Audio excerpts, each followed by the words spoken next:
Buyang kaki. Mas buyang kaki.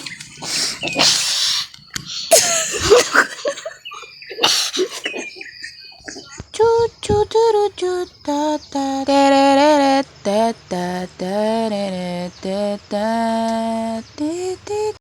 Isang mapagpalang araw po na maulan-ulan sa ating lahat. At dahil nga bagyo dito sa amin ay sa ating lahat ay mayroon kaming ginagawang kalukuhan na hindi namin magawa-gawa ng aking pamangkin. Yun na nga, sabi ko sa kanya ay gugulatin niya ang kanyang mga auntie.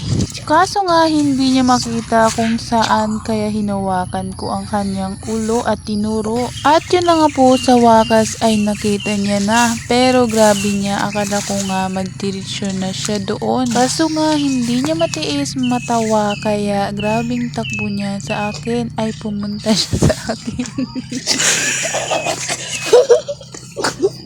Buyang kaki. Mas buyang kaki. Yung papunta pa lang kami diyan ay grabe niyang tawa sa akin at kinakausap niya ako. Ang kaso nga parang namamalpak ang kanyang mga pinanggagawa. Ito kasi yung pamangkin ko ay napakahilig niya magpa-picture sa akin. Kapag kasama niya ako ay binibidyohan ko siya. Kaso nga minsan ay hindi ko nagagawa ng video.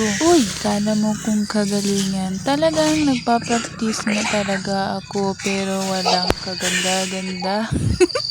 At yun na nga po, nandito na ako sa kanyang tatlong auntie. At yan na nga, hindi ko siya nabidyuhan kanina kasi ang bilis niyang tumakbo. Yang tatlo na yan ay mahilig din akong utusan na mag-video ko at i-post ko daw. Bulaw-bulaw. Yan na nga po yung mushroom. pauwi kami Wala ay may nag-video kasi nasalubong kami nagbibintan yan. Masarap kasi siyang gulayin o yung sabaw lang.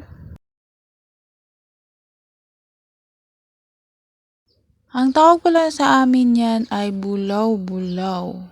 Hindi, parang bulaw. Oo nga. Hi, salamat. Bago lang naman din ako nakakain nito. Ang tagal na noon nung nakakain ako, parang bata pa ako ata. Ay, char!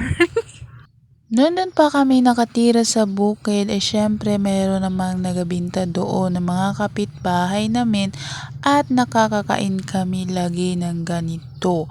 Ngayon kasi tumira kami dito sa baba ng bundok. Ay!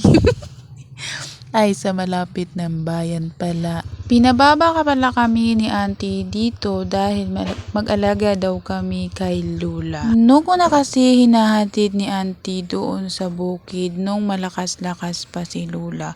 Ang kaso nga yung medyo mahina-hina siya pero grabe niya kaalaag-laag kahit na mahina na ang kanyang tuhod. Yun na nga po dahil bumaba kami dito ay naiwan namin ang bahay namin hanggang nasira at nagkaramata yung iba naming alaga doon dahil hindi na namin napupuntahan. At yan nga po ay may binigay sa aking gamot. Akala mo kung magaling ako magbasa?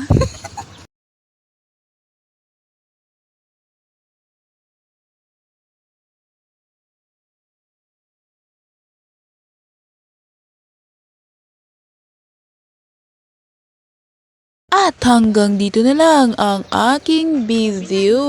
Bye-bye!